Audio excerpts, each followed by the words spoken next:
Здравейте, приятели на канала Таро Мисия. Радвам се, че сме заедно в събота. Приятен уикенд ви желая. Да се починете да правите това, което искате.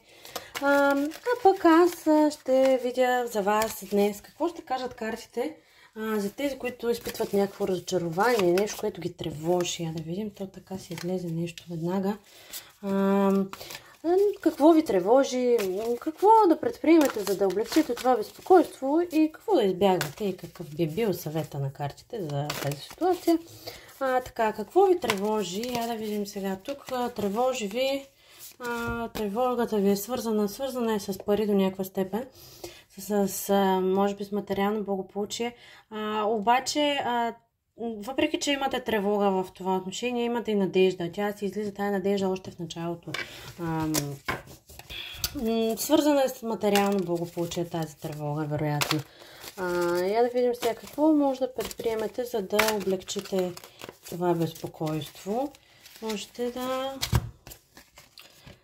да бъдете със семейството си, да се отпуснете, да оставите така тази тревога, т.е. да наблегнете на това, което имате, на хубавото, което имате.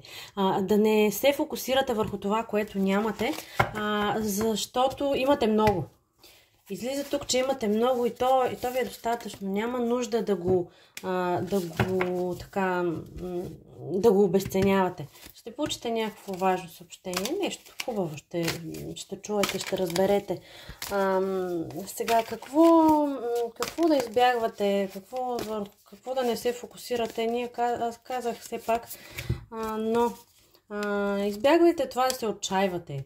Не се отчаивайте, защото тук има един растеж, нещо, което ще разцъфне като семенце, което е посадено и то ще разцъфне. И така, извадете от себе си това, което ви тревожи като нещо, от което нямате нужда. Защото наистина е така. Наистина е така, тревогата ви не е толкова силна, т.е. не е толкова основателна.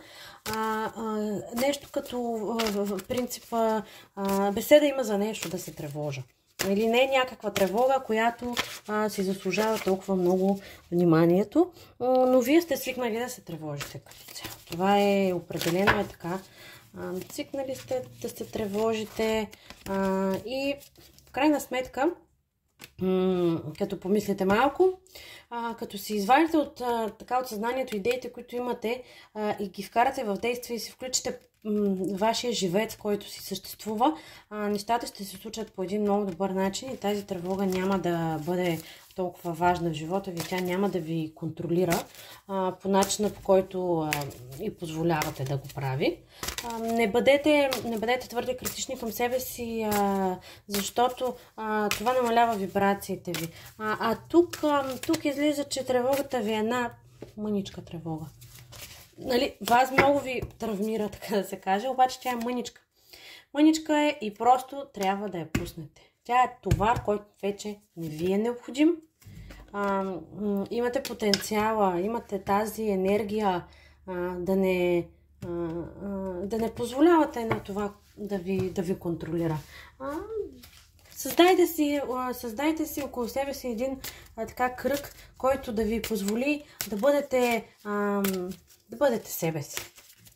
Да бъдете себе си и да имате една такава нагласа, че нещата се случват по най-добрия за вас начин. Чудесен ден ви желая! Прекарайте го сред природата с близките си и знайте, че най-доброто тепърва предстои.